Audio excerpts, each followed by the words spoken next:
Good evening, everybody, and welcome to the Red Line Baseball Show. I am your host, Jason Palmer, along with the coach, Terrance Jackson, as we discuss a bad day in Chicago baseball, TJ. The White Sox and the Cubs both lose games today. Both games, the opponent scored 5 runs against our teams, and both of our teams facing possible elimination tomorrow in a season that will end.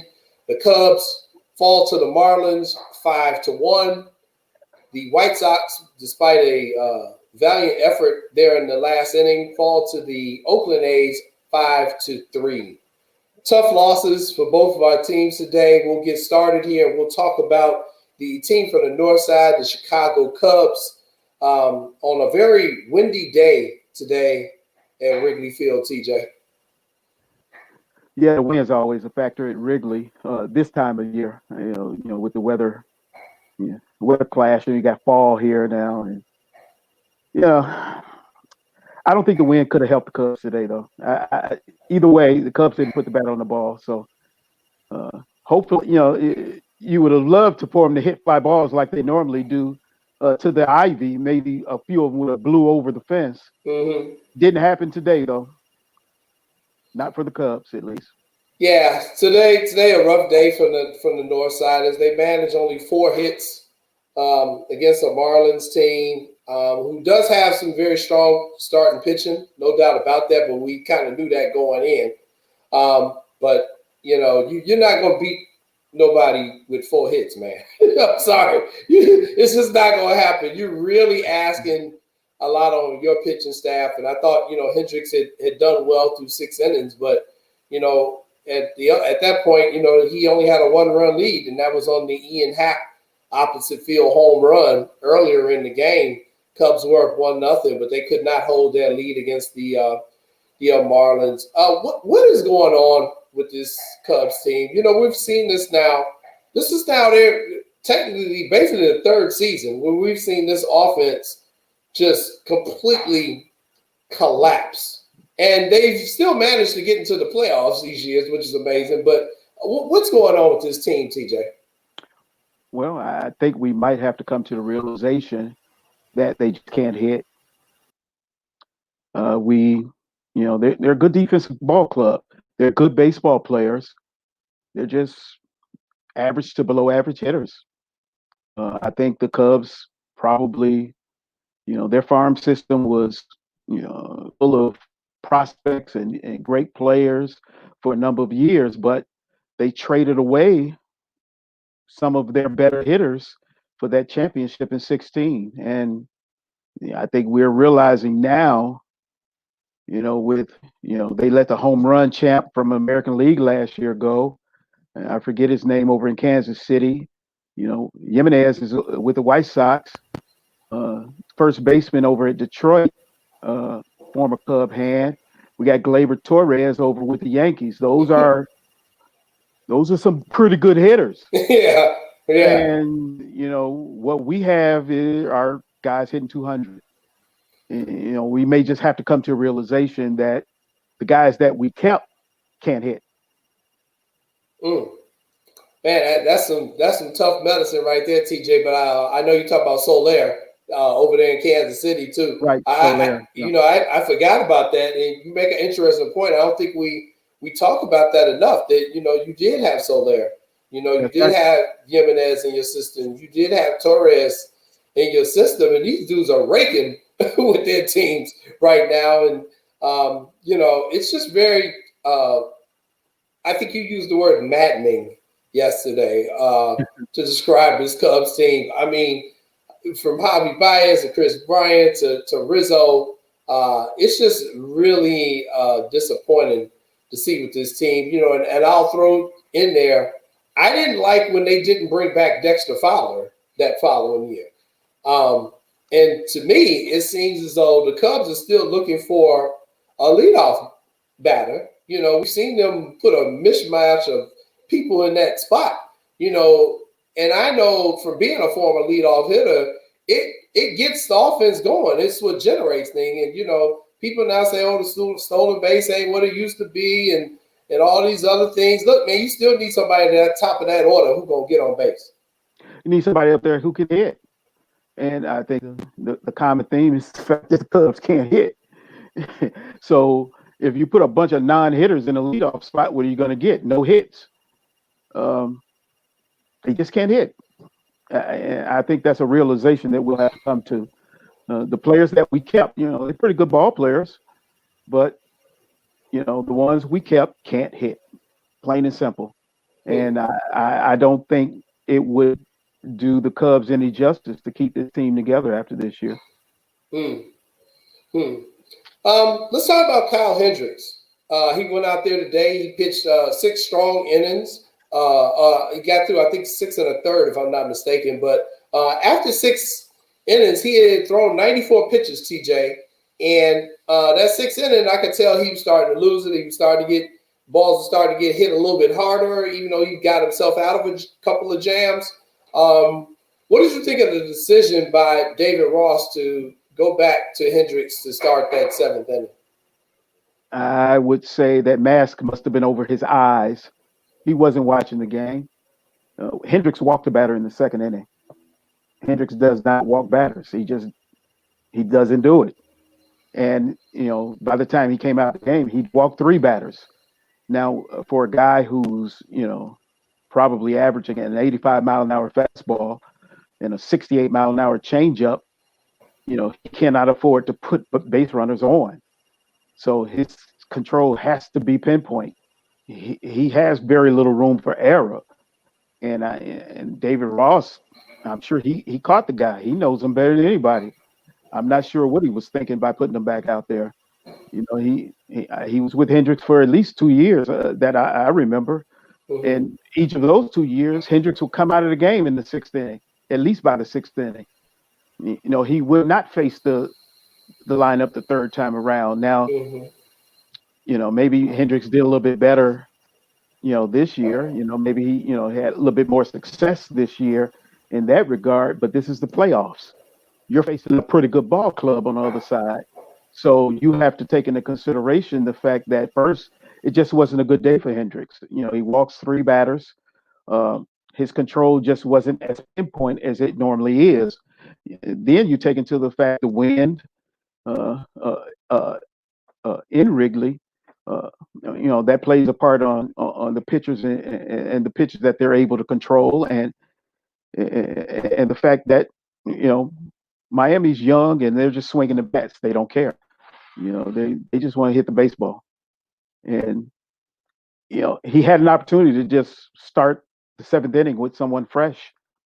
Again, like yesterday with, our guy on the south side, he had an opportunity to start the inning with someone fresh with a 1-0 lead. But instead, you let Hendricks face the 2 or 3 batters he faced in the 7th.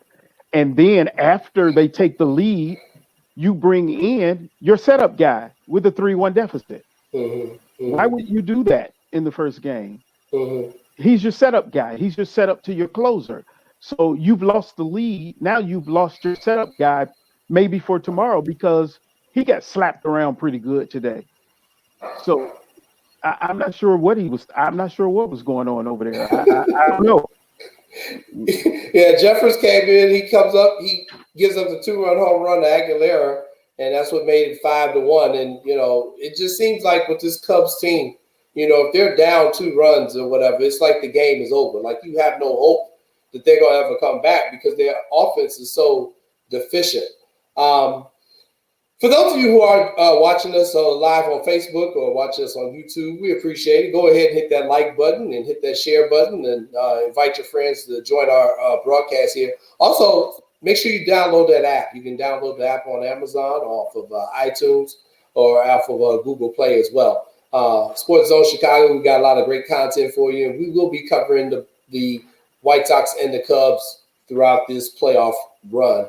And we're hoping it doesn't end tomorrow. Otherwise, me and T going to be out of shows by Friday. But we'll see how this goes here. So just want to mention the Cubs managed only 4 hits in this game. They got the Ian Happ home run, and then to be honest, they really didn't have many other scoring threats after that. Javi Baez had a bad throwing error T, but they were able to overcome that. This team has got to get some production from someone. Wilson Contreras, someone has got to step up. Another thing I see that's kind of missing from this team is, I know Hayward is considered the leader of this team, but I don't see anybody on this Cubs roster who, once this team gets down, they are the ones saying, hey, come on, guys, we're not out of this game yet. Come on, boys, let's go. We can still get this done. I think every team needs that. I remember with the 05 White Sox, Carl Everett was that guy, who really kept these guys up no matter what was going on. Do the Cubs have that guy, T? And if they do, who do you think it is? No, I don't. The leader on this team is supposed to be Anthony Rizzo. But, if you can remember in 16, Rizzo, he was just coming into his own. And I can remember him having a conversation with his current manager, Ross, about how nervous he was in the situation in that Game 7 against Cleveland, and what is it that he's supposed to do. And David Ross had to take some time to calm him down and get him to understand that he's a good ball player, and and everything will be okay. But that's your leader. Chris Bryant's been hurt. He's such a good baseball player, but he's been hurt. Hasn't had an opportunity to get any rhythm. Javi Baez, I guess he's a leader. I don't know. You have the catcher, Contreras. He may be the closest thing that they have to a leader, because, one thing that you'll say about Contreras, his catching skills are one thing, but his enthusiasm and his hustle, it never goes away. He's always playing hard. He's always putting his all into the game. So perhaps Contreras would be the closest thing that they have to a leader. I don't know. Maybe it's Ian Happ. I don't know. We just don't know. Right. No one stepped up. Yeah. Well, the Cubs need to figure it out, pretty soon, because in these 2 out of 3 playoff series, it's not going to get any. You don't have a lot of room for error. You don't have a lot of time to think about it. And tomorrow, you got to go get Sixto Sanchez, and he's been a beast all year. Now, the Cubs are sending Yu Darvish to the mound. That game will be at 1:08 first pitch tomorrow. You got Darvish and Sanchez going against each other. What are your thoughts on that game, looking forward to tomorrow, and what will the Cubs need to do to make sure that their season doesn't end?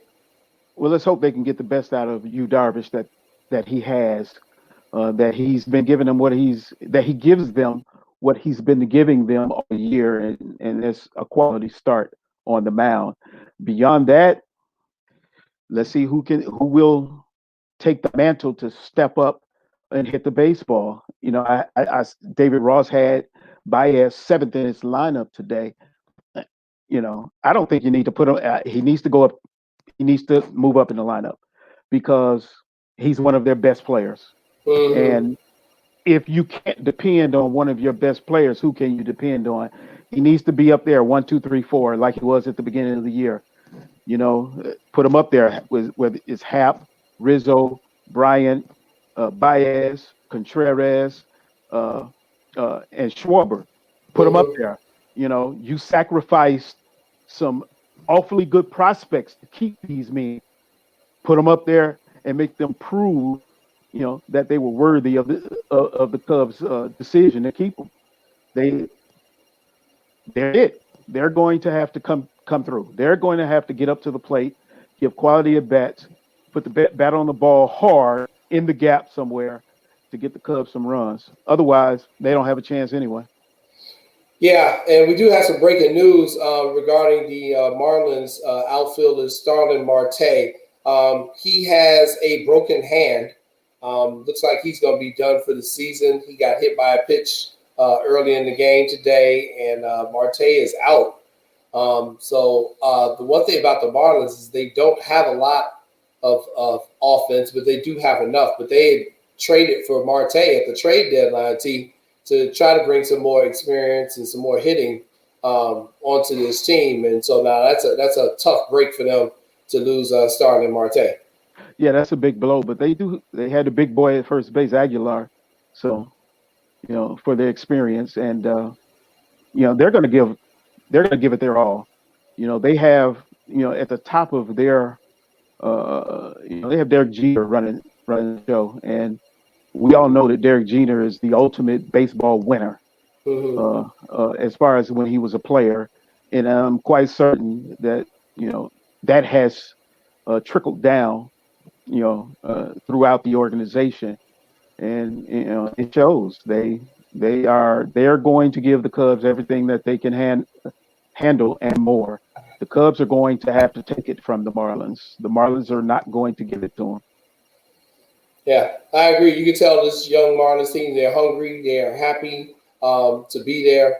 For the Cubs, them getting to the playoffs, they're like, yeah, been there, done that. But the Marlins, this is something new for this crew of Marlins. So, and it's showing. Well, let's move over. In other news, the White Sox lose to the Oakland A's 5-3. Bassett pitched phenomenal for Oakland.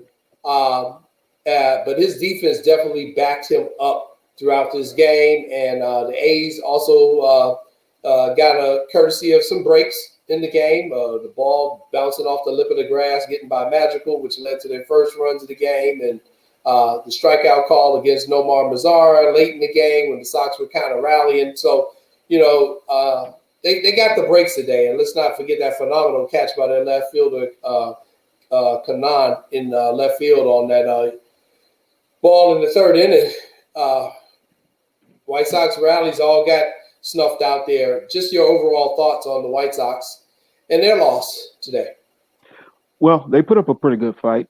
Their defense let them down a little bit today. I know the ball bounced off the lip of Madrigal, but Madrigal is, he was a pretty good defensive player in college. I didn't get a chance to look at his minor league stats as far as defense is concerned, but from what I understand, he's a pretty good defensive second baseman.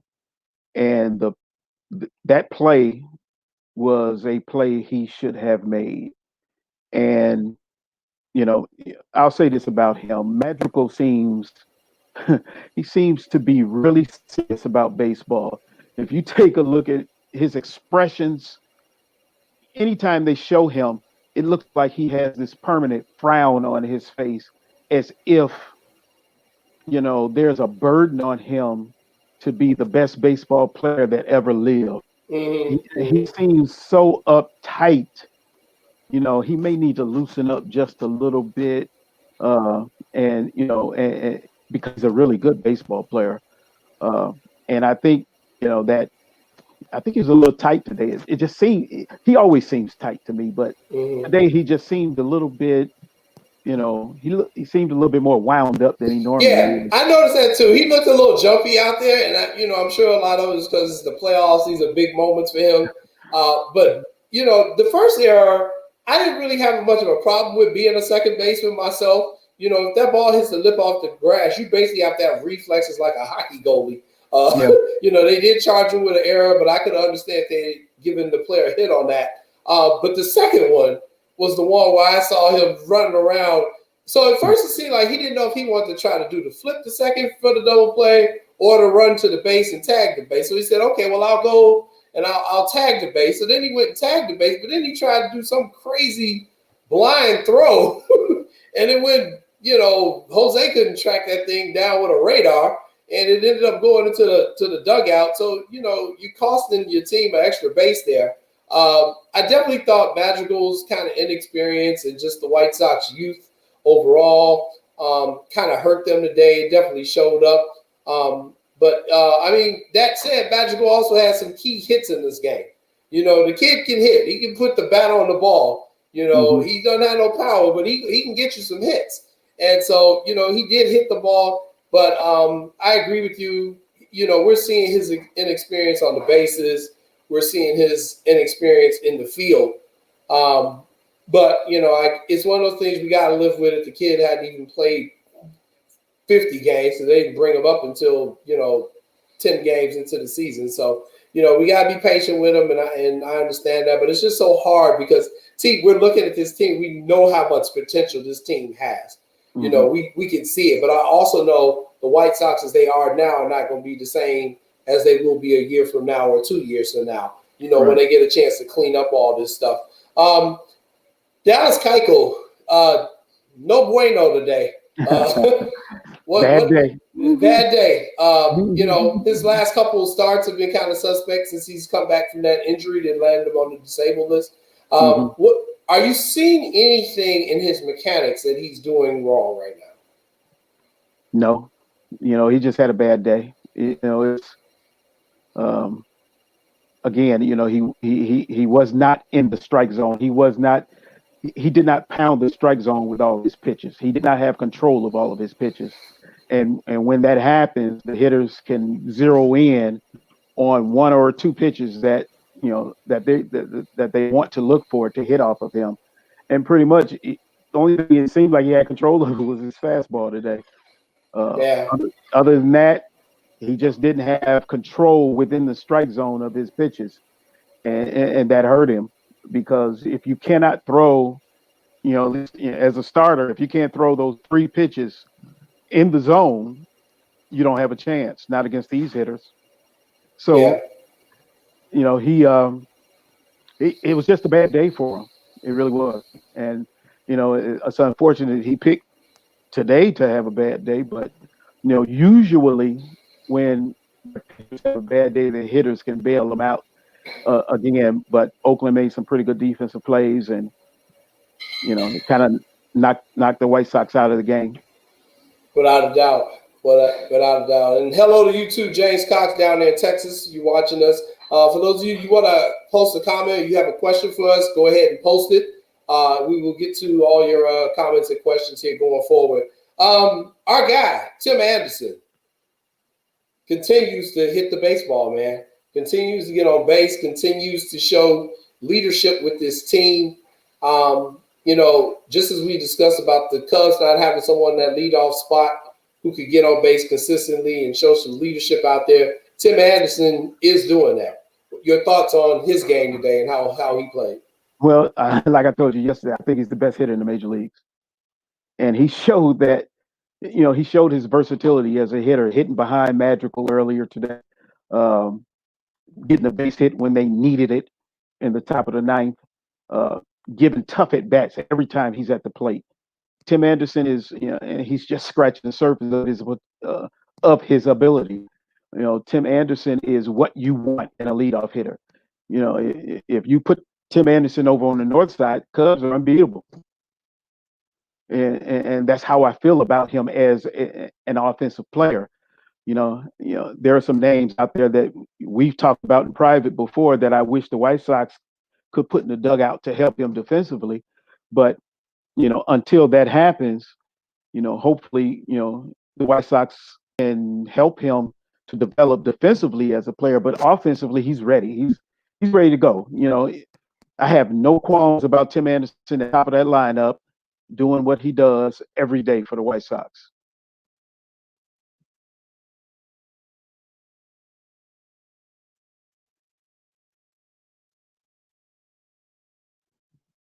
There.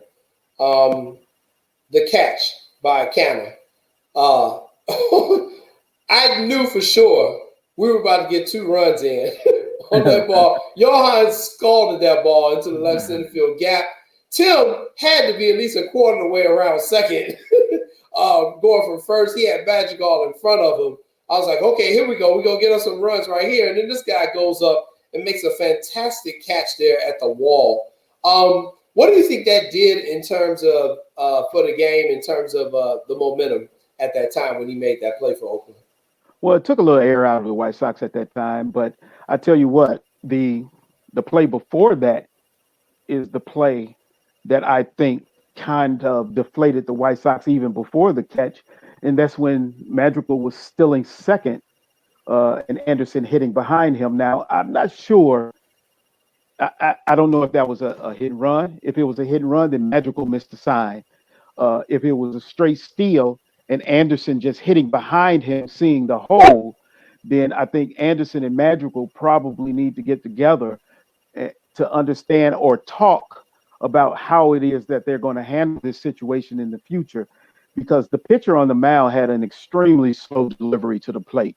Mm-hmm. It was a matter of time before the White Sox got somebody on and stole a base. Mm-hmm. So seeing Madrigal take off, and he had an outstanding jump. He didn't need Yeah, he any help to get did. to second. He didn't need any help to get to second. But if it's a straight steal in that situation and Anderson's hitting behind him, then that's where Anderson and Madrigal and perhaps maybe the management team uh, with the White Sox together and get them to understand what it is that they're going to do here. Because Madrigal should have been on third when that fly when Makata hit that baseball. Mm-hmm. Madrigal, he should have been on third, which means with the catch, great catch, but we still get a run, Right. and our momentum is still intact. Mm-hmm. So as great of a catch as that was, the White Sox kind of killed their own momentum by not communicating on this hit and run, first to third situation. So I would really love to know what happened there. If that was a straight steal, if Madrigal missed the sign, uh, if Anderson is just on the fly, uh, just hits behind him as he sees him take off. Now, if he does that, then he's an unreal hitter. But I don't think it's beyond his ability to be able to do that. So I think they need to get together on that, because if if that works out the way it should have, the White Sox would have a runner on. We still have a runner on first base, one out, and a run in. Is that correct? Mm-hmm. Yeah, yeah, yeah, So I'm not sure what happened after that. I think we made two outs in a row after that, yeah. We did. with Grandal and Abreu. There So you go. that's the way great catch, Mm-hmm. but the White Sox need to get themselves together as far as what they're going to do on the base paths with certain people on base and certain people at the plate. What are we Mm-hmm. going to do here?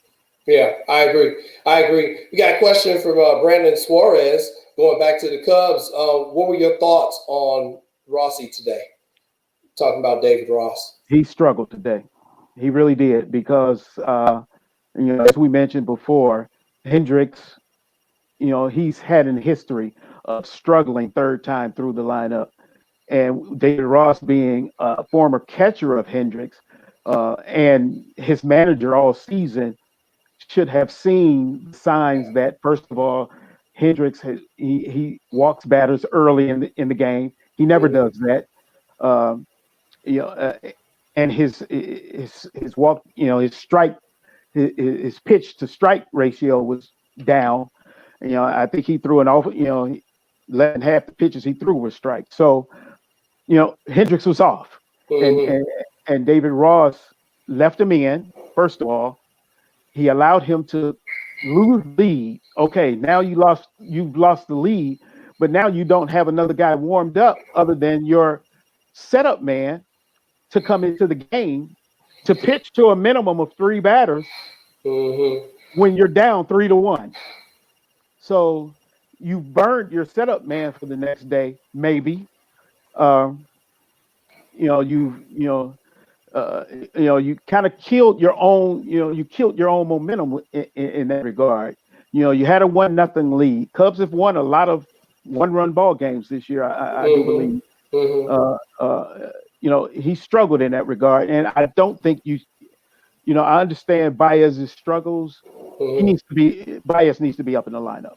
Right. I agree. I agree. Alvin Bridgeforth, he comments as well. Madrigal should have had his head up to the third base coach. That was bad base running. So he agrees it was bad base running as well, just like you said. And he should have been on third. And I mean, we've seen this now a number of times from Madrigal. Who my beef with Madrigal is that they sold him to us as this guy is extremely smart on the base paths.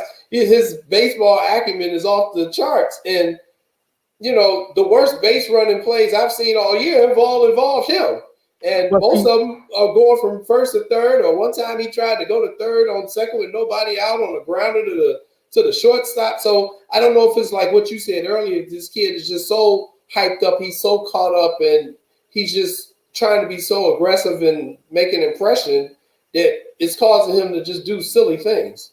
well, I'll say this about him and the third base coach. If it was a straight steal, then he would have had no reason to pick up the third base coach in that situation. That's why I Mm-hmm. said there's got to be some communication between him, that first base coach, the batter, the manager, and the third base coach. Because if it's a straight steal, then was there a sign given for that? If there's a Mm-hmm. sign given for a straight steal, then Anderson is holding his bat on his shoulders, allowing him to steal the bag. Mm-hmm. If it's a hit and run, then Madrigal missed the sign.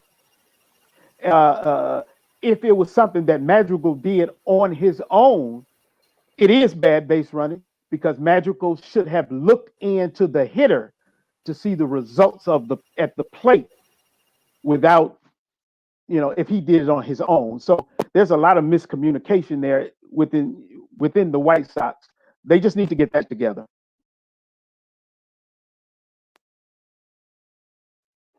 Question is, at this point, what two teams are you expecting to be in the World Series? Well, I can tell you one team ain't gonna be there is the Minnesota Twins, James Cox, because they did what the Twins always do in the playoffs. They have now lost, I think they said 18 straight playoff games, Terrance. After today's loss to Houston, I think they lost 3-1, so they're now out of the playoffs. So I hope they enjoy the American League Central Division title. Right. Well, as a fan, Cubs, White Sox. That's who's going to be in the World Series. Realistically, just looking at the ball clubs, uh, Dodgers, Astros. Astros. Okay. I'm a Dusty fan, so That's right. That's right. Dodgers, Astros. A team other than the Astros, Yankees are pretty strong. Um, Give me another American League team. Tampa Bay. No. You don't see them getting there. They're beating the heck out of Toronto, but I give Toronto credit for even making the playoffs. They didn't even have a home game all year. They were playing Buffalo. Let me put it this way. I can't say Tampa can't make it because Tampa's a good ball club. So, Okay. yeah, they could. Tampa's a good ball club. They can make it. Mm-hmm. But as a fan, Cubs, White Sox, we still got a chance. We still got a chance. We do. We do. Now, speaking of tomorrow's game with the White Sox, who the hell's gonna pitch? That's the good question here, and none of us know right now. So Dylan Cease did come in and pitch an inning of relief today. We also have Carlos Rodon, we also have Ray Lopez, and we also have Dane Dunning. Those are the three candidates. And I don't know. Maybe he will start Cease. He gave an inning today. He did get through that inning okay. So I'll put Cease up there. So out of those four, Rodon, Cease, Lopez, or Dunning, who would you go with, Coach T? Knowing Ricky Renteria, he probably pitched Rodon. But me, I would go with Dan Dunning. Really? Okay. Yeah. He has good control of a good number of pitches, and he from the times I've seen him pitch, he's been pretty much under control. Now, that's a short leash because again, you have all those other guys that you mentioned. So if Dane Dunning can give us three, okay, great.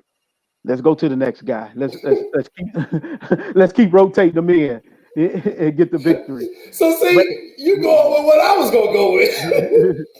But I would start Dane Dunning. You would start Dane Dunning. Okay. Now see, I have the same approach as you. I just don't start Dunning. I actually would start Dylan Cease. I think he's got the best stuff. Mm-hmm. His problem is his control, and he'll have that one bad inning. So I think what I would do is I would start Cease, and I would go with him until I saw that inning coming. And then, I may actually start the game with Cease, but actually have people in the bullpen warming up from the first pitch of the game. Like literally, that's how short of a leash I would give him. And I would probably use all four of those guys. until it could get me to a point in the game where my bullpen, where I could do my regular guys who are comfortable in their positions, kind of coming in. But my hope is kind of like you. I can get a guy who can give me, one good time through the order. Give me one good time through the order, and maybe I'll give you a couple of batters the second time. But then, like the Sandman from Apollo, you about to get yanked off the stage, buddy. And I'm gonna go with somebody else. But I think the key to this whole thing, though, is regardless of who we have starting, the White Sox got to put up some runs tomorrow. They got to put up some runs tomorrow. They have to hit the baseball because, as we saw today, their defense is not going to win ball games for them. It's their offense. Their defense, is adequate at best. They can make most of the routine plays. They're not going to make any spectacular plays on the infield. I mean, Tim Anderson can do he does wild stuff, but he's just so unfundamentally sound. It's ridiculous. He's just a great athlete, who happens to be able to hit the baseball better than anybody in the game. So, and we saw Madrigal, who's supposed to be one of their better defensive players, make 2 errors today. The Makata at third is a pretty good ball player. He's a pretty good defensive player, and I think Abreu is abysmal at first base, but he's a great hitter, and that's who we have. So we got to hit that ball, man. We got to pound that baseball. We got to hit that ball in the zone. We got to put the pressure on them offensively and keep it going. Right. And keep it going. That's what we have to do. Well, and to that term, I will say, under our what a catch category, Adam Engel, catch he made in right field late in the game. He comes in, sliding, diving, makes a great play. I know he at least had one single today. He might have had 2 hits, but I know he had one definitely. He continues to impress, man. He continues to impress. You got to play him every day. And, it got to the point, even the ESPN announcers saying, Engel didn't get a lot of bats during the regular season, but they couldn't understand how you cannot not play this guy kind of going forward, especially when you have a team where the defense is suspect, kind of like the White Sox. And then let's also talk about Yasmani Grandal today.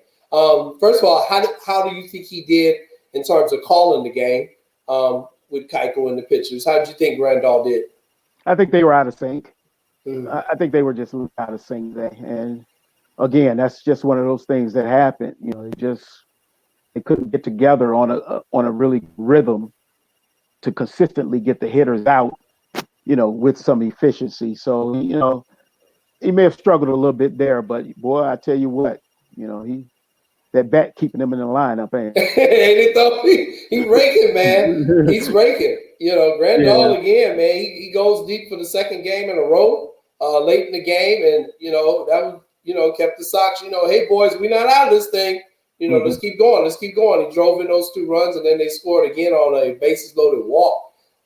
Let's talk about that real quick, though. The A's, Bob Melvin. We give Ricky Renteria a lot of heat. What did you think of the decision of Bob Melvin? He went with his closer to start the 8th inning. I guess he said, hey, let's go back to throwback like in the 1980s where you can get 2 and 3 inning saves with your closer out there. But he went with his closer, and his closer couldn't finish it off and ended up throwing 49 pitches. And I think that's going to take him out for tomorrow. That could hurt the A's. What are your thoughts? Okay. I'm going to try to be nice to Bob Melvin. I'm going to say the White Sox reputation preceded them today. And what Bob Melvin did was a reaction to that. He knows those doggone White Sox could pound the ball. Now, and you can say his strategy worked because he brought his closer in against the White Sox best hitters and he got them out. Now, he probably didn't expect it to take so long. He didn't expect them to have to battle so hard to do it, but it worked because that 8th inning was the dangerous inning for the A's because they came up with Anderson, Moncada, Grandal. And what he did was he said, well, look, if I'm going to lose this game against their top 3 hitters, I'm going to lose it with my best pitcher or my best closer, my best relief pitcher on the mound. And it seemed goofy at the time, but it kind of worked because they won the game. And although he had to take that guy out in the ninth inning, because who would expect them to battle him through 50 pitches in 2 innings? You just don't expect that. But he came in the ninth. White Sox, they just kept battling, and he had to bring in this other guy, and he got kind of lucky that inning. A bad call by the umpire. Yeah. On who was I can't. That was on Nomar. Okay, right. Bad call by the umpire on a strike 3, and he got through it. But just it was he probably could have worked it out, flip flopping it, bringing in the guy he brought in last, this lefty, to pitch to the 3 guys, and who knows? But the way it turns out, it looked like it worked. It really did. But it cost them tomorrow. Yeah, I agree. It cost them tomorrow. I agree. And before we wrap up here, let's look forward to tomorrow. White Sox and A's, 2:00 start time here in Chicago. To be determined against to be determined. So even Bob Melvin is struggling with what he wants to do. And I know what his problem is. He doesn't want to start a lefty against the White Sox, and I wouldn't. I'd be terrified to start a lefty against this lineup. So I know that's what his problem is. And then he's thinking, well, what righty do I really have, though? Who can do it? I do have a strong bullpen, but I just blew up my closer today. So, I think tomorrow's game is actually going to turn into just an absolute slugfest, T.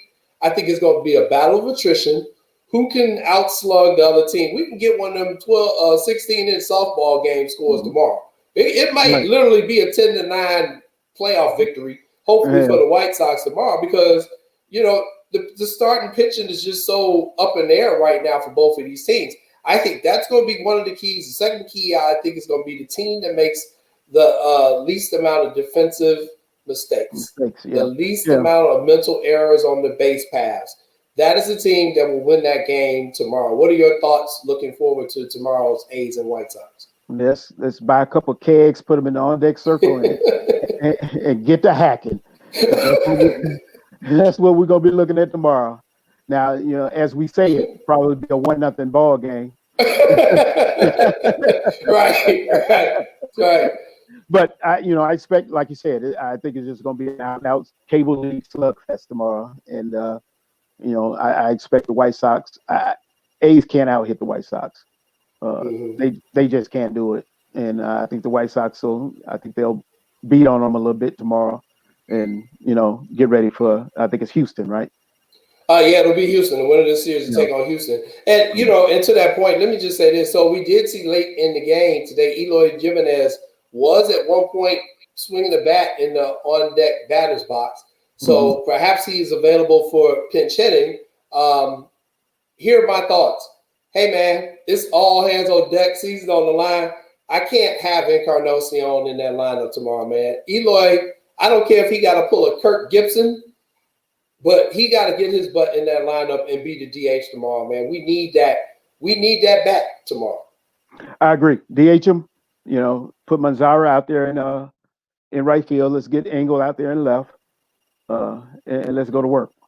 You put your best lineup out there. If I could find a way to put, McCann and Grandal in a lineup, I would. But we got to put, we don't know who's pitching. So Grandal's, we got to put him back behind the dish, and our big boy at first, and like you said, Jimenez DHing, Manzara in right,